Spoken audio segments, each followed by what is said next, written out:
Hi, I'm Mitch, and welcome to the Restoration Road, where my guest today is one of the first persons to come to my mind when we started this ministry, and it's taken about 300 episodes before we got her on the air, the one and only Char Binkley. Char, thank you so much for being here today. Well, great to be with you. Thank you for inviting me. You're amazing. You're the first executive director of WBCL Radio. You've been on the board of so many ministries. You've started other ministries. We're going to get into all that. But I'd like to go back to you as a little girl at 5 years old. Can you recall that scene? You know, I don't recall much about my childhood, but that I do. I went to the home of a child evangelism leader, and I remember that when she gave the invitation to accept Jesus Christ into your life, they took us into a little solarium room right next, and I knelt beside a white chenille bedspread and gave my life to I can see that. Yeah. Oh, my goodness. Yeah, I can see it on my mind just as clear as ever. And and so from then on, I was in church all the time. My family, I was raised in a Christian home, and so probably was only 3 or 4 weeks old when I first went to church. Wow. And grew up in the church, grew up in a Christian home, and Yes. You had some milestones along the way. I think you went to a crusade. Growing up in Ohio, right? Were you born in Lima? I was born in Lima, Ohio, and they had the great crusades in the Memorial Hall downtown. And T.W. Wilson came. Now, that's a name connected to Billy Graham. He traveled with Billy Graham, Merv Roselle, many of the great old traveling evangelists. And they would come and they'd stay 7 nights or 14 nights. Oh, my. And they would preach every evening. And I was just glued. I was just a child. I wasn't any older than middle school, and I was glued to what they said. And this is interesting, it's how the times have changed, but the next day in the newspaper, the entire message, word for word, would be printed. And I would run home from school and grab the newspaper and read those messages over again. Wow. And what an impact they had on my life. And I just knew I wanted to serve Jesus all my life. It was the only important thing to do. When I was in my probably mid-20s, it became very, very popular for people to share their testimonies. Up until that time, I don't remember anybody sharing a testimony. But the testimonies were all about a deep life of sin, and then people came to know the Lord, and everything looked great after that. Yeah. I was really jealous of those people. I was a little bit upset with God that I didn't have a story. I mean, who was going to listen to my story? The older I've gotten, the more I've been grateful I didn't have that story. Because when you talk to some of those people and how they had to work so hard to get through that pain and get through those struggles. And so, I mean, I've had pain and struggles, but they've been of a different kind. And so I'm very grateful I didn't have one of those stories to tell back when I was in my 20s or 30s. Part of the reason you don't is you were this overachieving young lady. And at age 14, you started a junior worship service. Is that right? Was that at your church? Yes, we didn't have a junior worship. I went to a small church, probably about 150 people. Oh. We didn't have a junior worship, and I thought we needed one. So just a week ago, I visited that church for the first time in over 50 years. I hadn't been back since we were married there 53 years ago.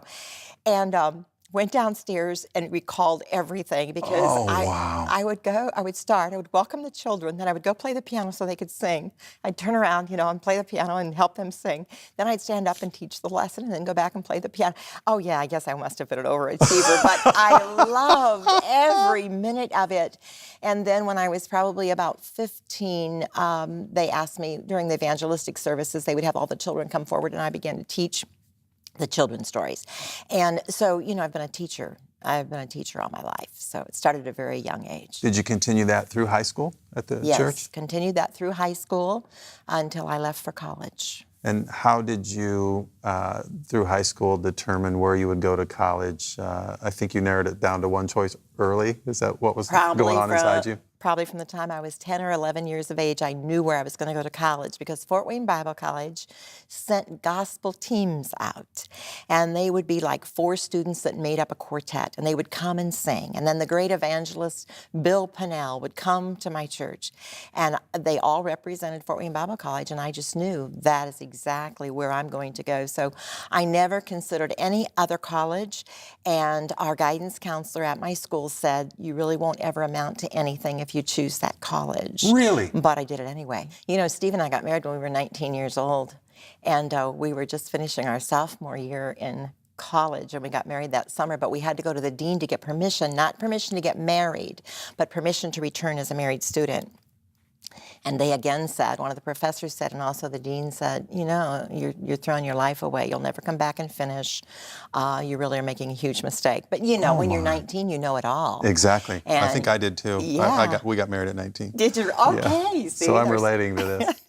And so, you know, we moved on. I went right back to college, and we both got our degrees. We both went on and got our master's degrees, and so have both been involved in serving the Lord ever since. You sure have.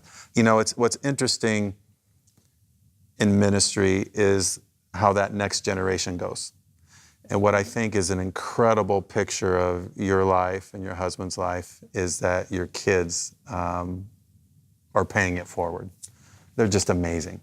We are very, very fortunate. We thank God all the time. I mean, we were young when they were born, and even though we thought we knew a lot about parenting, we really didn't.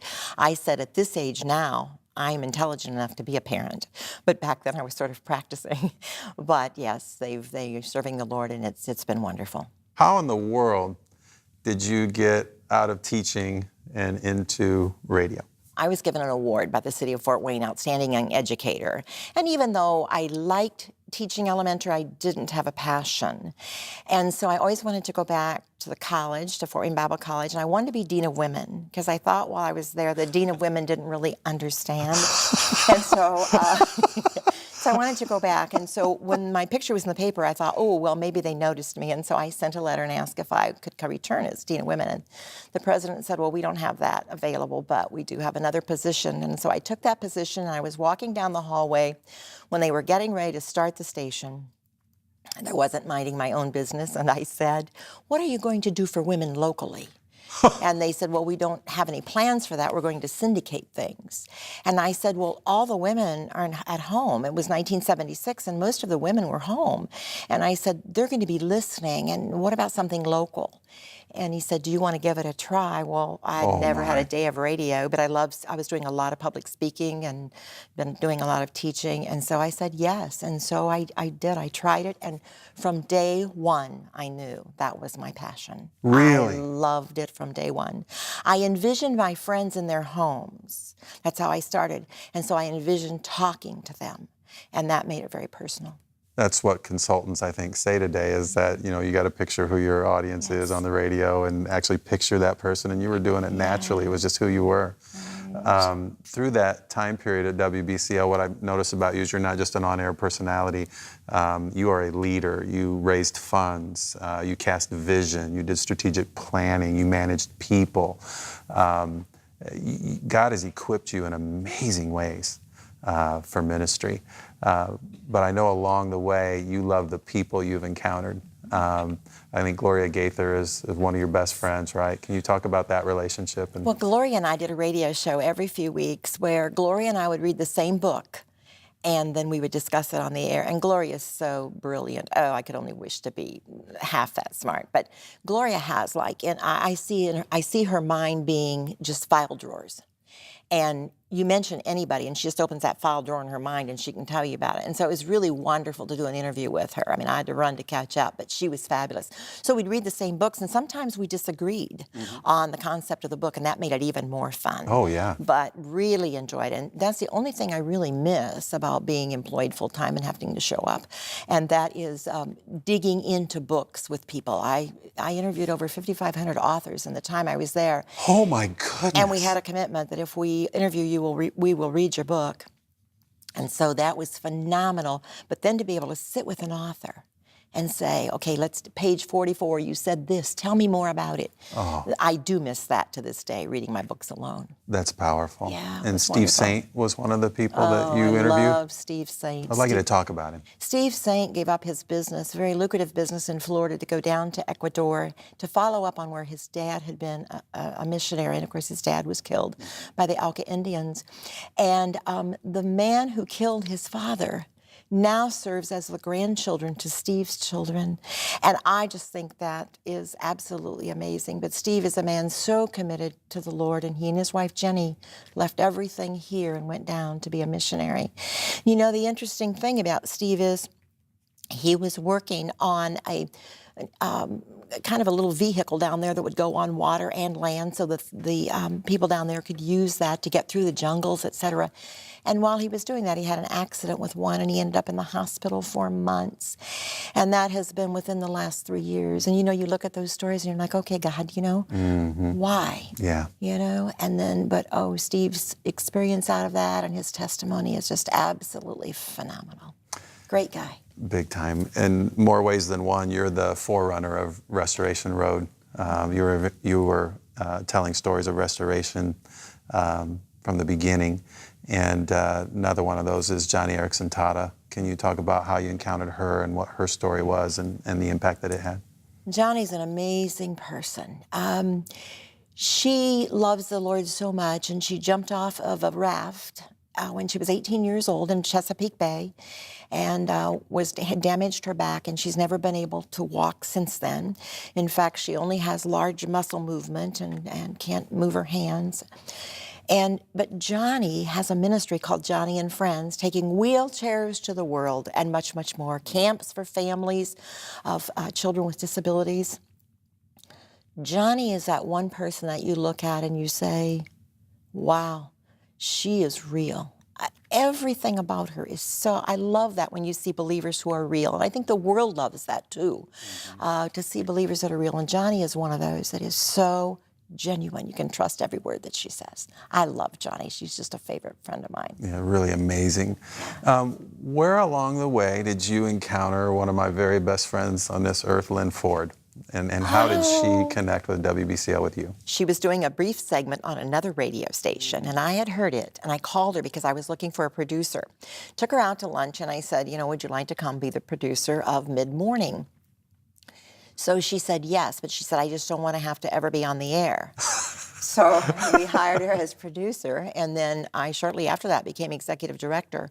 And so I knew I couldn't be on the air 5 days a week, and so I asked Lynn, and she did it with fear and trepidation, but she was so good right from the start. Oh, that voice. Yeah, just incredible, but she didn't feel that good right from the start. But oh my, she is just absolutely, I love listening to Lynn. She's just an incredible person. She really is. She is amazing. I told her I'll send any of my daughters to you anytime for any wisdom. You and Lynn had an idea several years ago. It flies by so fast, I don't know how many. But to have, I think I had been on Three Guys in a Book, kind of copying what you did on BCL, and you and Lynn sat down with me about doing something on a continual basis once a month and reaching out to the audience. And it's been amazing how God has used that. In fact, I probably get stopped by people who say they listen on WBCL as much as they say they watch the Restoration Road. So your audience is incredible, and it's not just listeners, they're a community. They are. It's like a big 100,000 person church. It was just, and many of them were like family. You would meet them I'd meet them in the grocery store, and they'd say, you're my very best friend. You're in my home every day. And it was something I never took for granted. I always wanted them to see the joy of a believer and how a believer could really live life and make an impact on others. And my goal when I started the interview program was to help believers think. And that's what we tried to do the entire time, get them to think about this concept, this Word of God, implement it into their lives. It's still happening. It's still happening. You had an amazing way, in my opinion, as a business guy looking in, of fundraising. Do you have some fundraising nuggets or stories that you can give us? I was fundraising once, and I had a special project, and I went over to Lima, Ohio to meet with a doctor and his wife. And I got a little bit lost on the way over. I was coming from somewhere up north for another call and came down. I got a little bit lost. I was a little bit late, and they were already there. And I walked in, and they were right inside the door. And as I reached out to shake the doctor's hand and say, hi, I'm Char Binkley, my black half slip fell off. And to this day, Mitch, I have no idea why I said this, but I said, doctor, could you turn around while I pick up my slip? No idea why I said that to a doctor of all people. But that is just awesome. The next week, in the mail came a check for over $30,000. So I guess it was pretty successful anyway. So anyway. Was your slip falling off at other fundraising events? No, I never wore. No, never wore it again. No. We trashed it right away. I think what's powerful about the WBCL ministry is that it's still sustained through all the years. So even beyond your involvement, which I think is the mark of a great leader, you had an awesome team. You led an awesome team, didn't you? Magnificent team, and people would want to come work for WBCL, but nobody was leaving. And when you look now at the number of years people have been there, Marcia Bunker, almost 40 years. They're getting ready for their 40th, so she's probably been there 38 years. Scott Suliff, who's been there over 30 years. I mean, it's just an amazing team. It was like a family. Wow. And that was the greatest joy of leadership for me, was being able to have someone that I could walk alongside and someone that you wanted to make them better than you could have ever been. I always said to Lynn, you know, I want you to be a better interviewer than I've ever been, and it worked out that way. She's absolutely phenomenal. And so just to take people where they are, to love them, to walk alongside them, and help them become all God intended. That's what I loved about leadership. That's beautiful. How did you get connected with the American Bible Society? End up being on the board there, I think, 15 years or so? Yes. Dr. Eugene Habecker, Taylor University. We had been friends. His wife and I had been best friends for years. And so he said to me, when I go to New York with American Bible Society, I want you to come on the board. Wow. And so I did. And it was a wonderful, wonderful experience, a marvelous organization, and just great people on that board, people from all walks of life. And I was there 15 years. It was great. I fell in love with New York City. Oh, I just fell in love with New York City. Spent a lot of time there. I was probably there 6 to 8 times a year. An amazing culture. Yeah, amazing. It really is. Amazing. I really want you to tell the story of where Remedy came from, how you were engaged with a grandchild, and the music that you had researched, and what happened there. It's just an incredible story. Well, when young people would get in my car, they would take it off of WBCL and put it on their own music, and I began to listen to the music, and I couldn't believe what I was hearing. And one time I said, what do you hear when they say that? And the person in my car said, oh, well, when they say that word, they really bleep it out. And I said, well, do you hear that word, 4-letter word, or do you hear the bleep? And of course, I got that eye roll that teenagers are good at. Right. But a few weeks later, I was driving down the road, and I saw the truck from that station. And I tuned in to see what they were doing, and I heard the guy in the truck say to the guy in the studio, well, I didn't get to give away the concert tickets because the last girl in here wouldn't show me her boobies. And I began to cry. I began to sob all the way home because I thought, this is incredible. This is my grandkids they're after. And I began to listen to some of the music that was being played, and I was so grieved. And I kept saying, God, somebody's got to do something about this. Somebody's got to do something about this. And so it was evident after a while. He was saying, yes, and you're it. And I said, God, I'm in my mid-60s. This is ridiculous. And he kept, everywhere I went, everything I did. And so I went to my board, and I said, this is my new calling. And they said, take time to research it. And I said, I'd love to take at least a year if you'll let me take a year. And they did. I talked to anybody who would talk to me. I talked to businessmen. I talked to doctors. I talked to youth pastors. We talked in that time. We talked. And almost everybody would get misty-eyed and say, somebody has to do something. So that's where Remedy came from. I gathered people around me. I gathered a group of young people who could tell me what was needed for them. And we began with that small advisory group, and it began to grow. And then the board said, okay, if you want to start something, you need to raise $425,000. $425,000. So I sat down at my desk, and I knew people who could give $50,000 or more, and that's all I went to, was people who would give me $50,000 or more, and in 5 months we had $500,000. And we started Remedy, and it's amazing today. I thought we were starting something locally where kids would come in and be discipled, but God has taken it in a totally different direction, a totally different direction, where now they're counseling with students by texting, and kids are just every day, many, many times a day, those who are thinking about suicide contact Remedy, and they're helping him through that. They're helping him to know there is a greater, better life, and God's calling him to something bigger and better. I think so it's amazing. You thought you were going to start a radio station, a conventional radio station with music that had lyrics that were uplifting but had the beat that they liked. Yes. But it ended up being something different. You went online. We knew we couldn't do a regular radio station, a land station. We knew we couldn't do that. It was way too expensive. So we went online, and that's where it started, and that's what caused it to be worldwide. Clinton traveled thousands of miles last summer, and he was in front of thousands of people, and each time he presented Remedy's ministry, and the kids would pull out their cell phones, and they would text, and then the soul medics would get that information and respond back to the kids. And it's just been amazing, the number of lives that have been touched that way. Just incredible. Remedy's reached 1 million people or more, Yeah, right? Yes. Oh, very early on. Yeah, you hit 1 million. Isn't that incredible? Yes. You have a model for life. With obedience to God and integrity to people. And I'm telling you, that one is one that just, it's powerful when I remember to do it, but I always want to be obedient. I may be stupid sometimes, but I never want to be disobedient.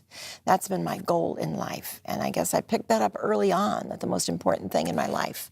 Well, it's interesting that would be the mission, to have the vision of a life of no regrets would be that you would obey God and then have integrity, be the same person all the way through with others. You were awarded an honorary doctorate for service? Huntington University. I got a call from their president, and he came to my office, and I thought he was going to ask me to be on a committee, because most people who came to my office to talk to me wanted me to be on a committee. And he said, we really would like to give you an honorary doctorate for the service that you have done for our community. And of course, I burst into tears. I'm such a good crier, and so I burst into tears. But it was such an honor, and it was so humbling to do that. I mean, I've just done what I love in life. I mean, that's all I've done is just do what I love and what God's called me to do. But to be honored for it was really an incredible thing. Well deserved. I'm going to read you some of your other wall plaques, and you can unpack them for us. You can't love someone enough to make them change. Oh, I believed growing up that Jesus and I could love someone enough to make them change. And that was a hard lesson, or a hard thought, concept to unlearn. And now I know, and I have some people in my life right now that are doing their own thing, and it's breaking my heart. And I love them deeply, but I realize that my love and Jesus' love, they're going to have to make that decision on their own to change. It's taken me a long time to dial into that. When I read that, I thought, man, I don't know if I still am there all the way. This sometimes is on your emails. Don't lose your joy. And we have what I believe is Nehemiah 8:10, the joy of the Lord is my strength. Yes. You are one of the most joyful people I've ever been around. Tell me about that. Well, I read an article about 1.5 years ago, and it said that believers lose their joy more than they misplace their cell phones and their keys. And I got to thinking about that. And I thought, that's really a sad statement, because how will the world know that we're different? And so I began to make it a mission to really every day find a point of joy. I call them joy spots. Look for joy spots in my own life and share joy spots with others, because I believe showing the joy in our life is what's going to turn those of the world who don't know him, they can turn them around. They've got to see that our life is different and that we do have joy. You told me that in an email, and I started thinking about it that day. And it's powerful how if you make that your focus, that's what you'll find. I think it's Proverbs 11:27 says, if you search for good, you're going to find goodwill. Yes. But if you don't, you're going to find the opposite. This is a toughie. Difficult people will always be with us. Difficult people will always be with us. I firmly believe that. And for a long period of time, that troubled me, and I wanted to fix them first, and then I learned I couldn't do that. But I began to really study difficult people, and I even do a seminar on it. And one of the things that I read was the scripture that tells you to live at peace with all people. And it dawned on me, okay, how do you live at peace with a really difficult person? So I began to unpack that. And one of the ways I found with the very, very difficult ones that, you have to figure out ways to move away from them. Yeah. You have to move away from just having to be so close to them all the time. And that goes along with another one. And that one is, people do what they do for their own reasons, and it's rarely about you. That's true. You know? That's so true. Because you don't you choose to be offended. Nobody can offend you. You choose to be offended. Most things that are said to us aren't really made to criticize it. People do it for their own reasons, and it's not about me. And that really frees you. I'm sensitive, and you just freed me. Oh my goodness, it's like a divine intervention. But yeah, we don't Oh have to my be. goodness, that's true. You don't ever have to be offended again. You don't have to accept that offense. That is powerful. Yeah, it's really helped me a lot. Oh my goodness. And I was thinking about that difficult person in Romans 12:18. The precursors are,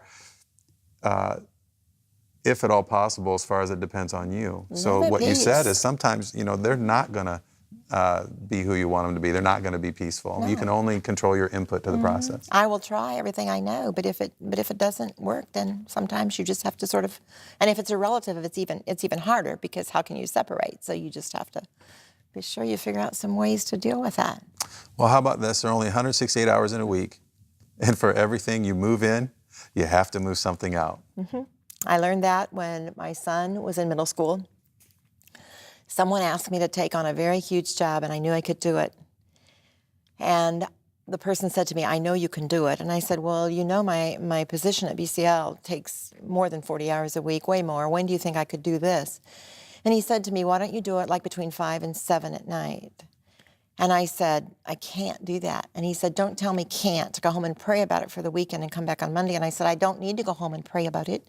I know that's not for me. I know I could do it, and I would love doing it, but not now." And I came back on Monday, and he said, "You can't tell me no." And I said, "I'll tell you what. If you guarantee me that my son will not miss me from 5 to 7 in the evenings, and it won't have a negative impact on him, then I'll do it for you." And he said, "Well, I can't." And you see, at that point, although I didn't have my chart that I now take with me when I teach it in seminars, if you take 168 hours and you draw them out on a chart, then you have to say to yourself, what am I going to move out of that hour to move this in? And I knew the likelihood would be my family. And so I don't always remember that. There are very few times you can do 2 things in 1 hour. Yeah. You might talk on the phone and drive, but other than that, you can't. And so what is it you're going to move out? And I think often for believers in this crazy, crazy world of schedules that are just absolutely phenomenal, family gets moved out, sleep gets moved out, and then we lose our joy. Yep. That's exactly what happened to me.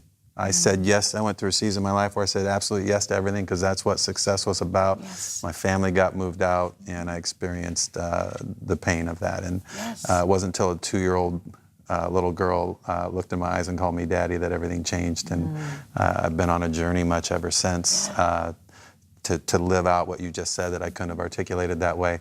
But it's amazing the blessings that come with that. Yes. It gives us more focus and more joy. Char, you're an amazing human being. You've been a mentor to me, and I just want to thank you so much for being with us today. You're one in a million. Thank you. It was a privilege and an honor to be with you, Mitch. Oh, thank you.